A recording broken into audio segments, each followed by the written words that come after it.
Hello there to everyone who is watching this video. This is Mayank Raj Singh welcoming you all to the video solutions of quantitative aptitude questions which appeared in the slot 2 of CAT 2020. So we are bringing to you the arithmetic questions first. So we expect to complete all the questions in 2 and or maximum 3 videos. So these are the questions which came in slot 2, 12:30 p.m. to 2:30 p.m. Let us have a look at the questions. First question from our side. If you wish, please pause the video, give it your best try, and then maybe resume. This is a question of time, speed, distance topic, and the application is races. Similar questions have been asked in CAT and other exams earlier as well, so this was not a surprise. I tag this as a must-do question because the questions like this have been asked earlier as well. I'll tell you two methods to do this question. Before I get into the mathematics of the question, I want you to understand and know very well, especially the first timers, that whenever in these questions it says that someone beats someone, it's extremely important that the winner is at the finishing line. Okay, so if this is the finishing line and the first statement says that car A beats car B by 45 kilometers, that means the car A has just reached the finishing line while car B was 45 kilometers behind. And this is a snapshot of the moment when A just reached the finishing line. More importantly, again, immediately after that, it says that car B also beats car C. A lot of people mistakenly do what? In the same diagram, they mark C and they mark the distance between B and C as 50, and that's the blunder that they commit. This is not so. In fact, we do not know this distance. In fact, if you read the question further, car A beats car C by 90 kilometers. So when car A was at the finishing line, car C was 90. That means the distance between B and C here was 45. And what about the middle portion in which car B and C are being talked about? So for that matter, B has to be at the finishing line while C was 50 behind. So this is the complete picture that has been given to us. Now the length of the race is not known. So let me take it as X, and the values for X has been given. What we can do now is one of the two things. So length of the race is X. We can find out the speed ratio of B and C as the ratio of the distances traveled by B and C in the same time. So B in the first case has traveled X minus 45 kilometers and C has traveled X minus 90 kilometers. This must be the ratio of speeds between B and C. And in the second case, B and C, never having changed their speeds, respective speeds, have traveled the distances of X and X minus 50. So what you can do now, you have two expressions for the same thing. So you can equate the two and find the value of X. So now it's completely up to you. How you want to solve it, you want to cross multiply, you want to do componendo, dividendo, one of these, both of them, etc., etc. It's completely up to you. So you can also take the help of options. If you don't want to go algebraic, you can just put the value of X as 500 or 450 or 475 or 550 one by one and see whichever value makes the two sides equal will be the correct answer. Okay, so if you solve it by whatever way, you are going to get the value of X as 450. So this was the first solution of the question given from my side. However, this is not the shortest solution that I know, but this is a convenient solution that everybody understands like readily, because algebra is something that we have been studying from our school time. Now there is an anti-algebraic solution also. Okay, a lot of you might be seeing the following solution for the first time because it is very rarely told. Even a lot of trainers do not know how to solve it this way. Okay, alternately, no algebra involved in this, only ratio. Okay, so on a lighter note, I would like to say that this solution is not for the faint-hearted people. Okay, but I'm sure that you are a very strong-hearted person and you want to learn the strongest methods and the fiercest approaches. So one of these is as follows. So you see, from the first situation to the second situation, B traveled 45 kilometers. From this point, it reached the finishing line to get to the second situation. While C, it was 90 meters behind the finishing line. Now it is 50 meters behind the finishing line. So C has traveled only 40. So we can directly get, it was hidden in the situations, we can directly get the ratio of the speeds of B and C as 9:8. 90% job has been done. So you know the ratio of speeds between B and C is 9:8.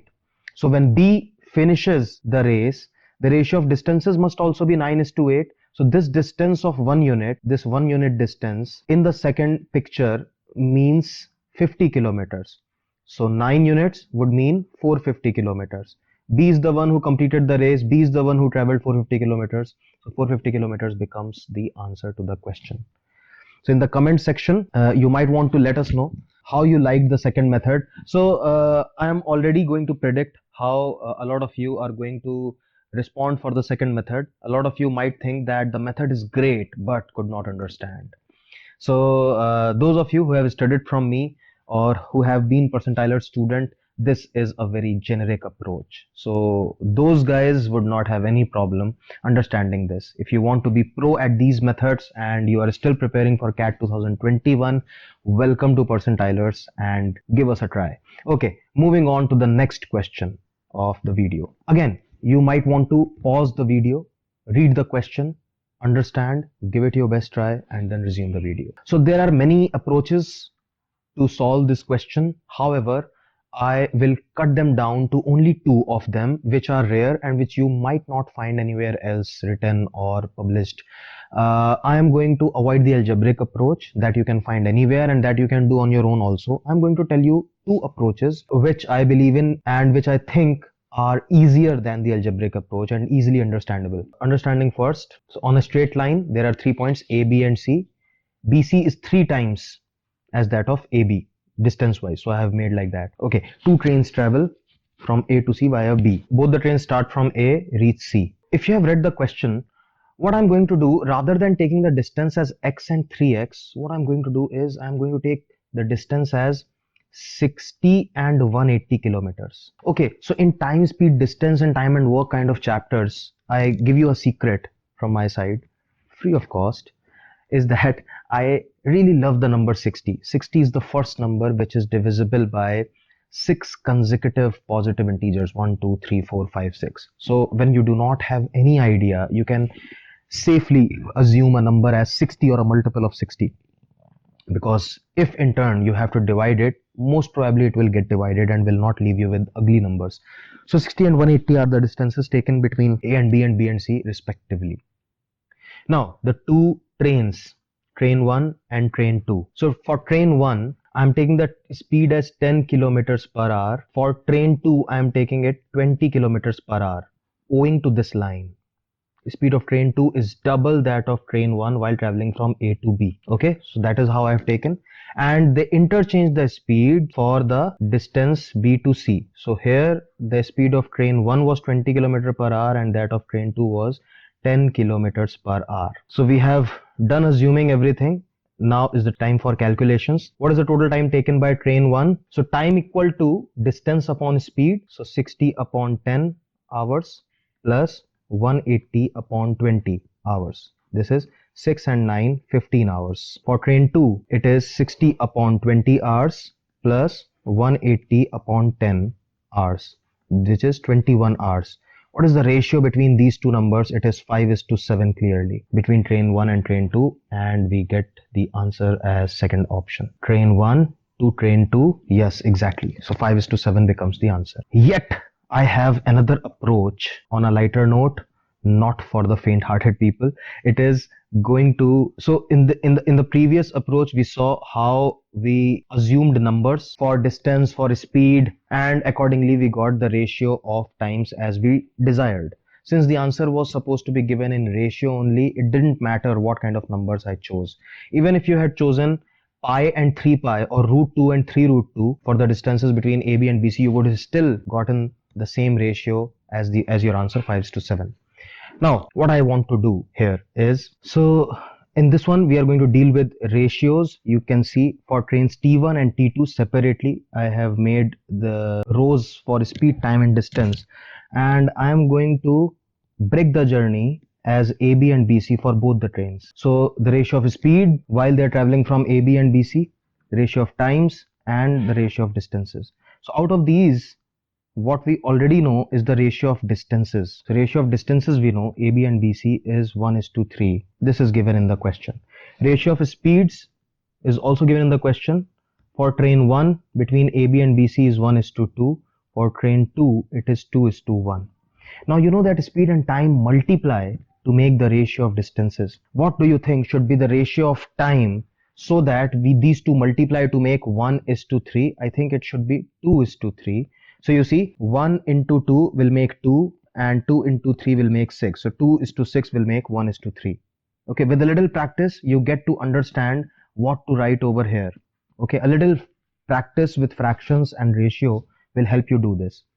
Now I had already said that this solution is not for the faint-hearted ones. Now, similarly, what do you write here as the ratio so that when the ratio of speed is multiplied, you get the product as 1:3. It is going to be 1:6 because then you multiply them and you get 2:6, which is 1:3. So in both the cases, we get the ratio of distances as 2:6 and we have got the ratio of time also. So for train T1, the times are 2 and 3, and for train T2, it is 1 and 6. So summing them up, you get 5 and 7. So you get the ratio of times, total time taken for train T1 and T2 is 5:7. As you can see, there is absolutely no algebra required for this, but a lot of people must have been unable to understand. You might want to see it twice and thrice, and you might want to do a lot of middle work on the rough paper while watching this solution twice or thrice.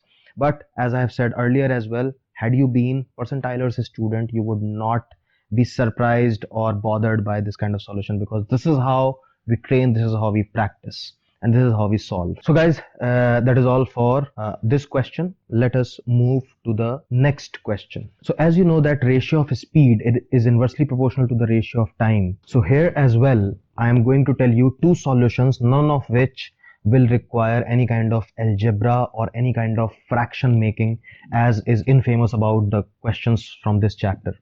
Okay, the first solution that is coming from my side, in the first method, what I'm going to do, I'm going to give work a number. So let the work be 60 units. As I told you, 60 is my favorite number for all these kind of questions where I have no idea what number to take.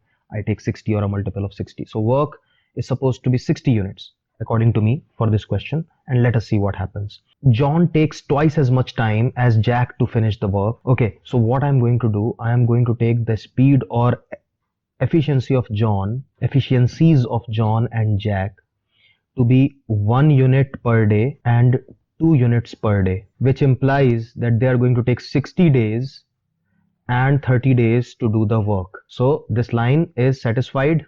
John takes twice as much time as Jack to finish the job. Don't worry that later the number is very small or anything. Let's just go with the flow. Jack and Jim together take 1/3 the time to finish the job that John takes working alone. We know that John takes working alone 60 days now. So Jack and Jim together would take 20 days.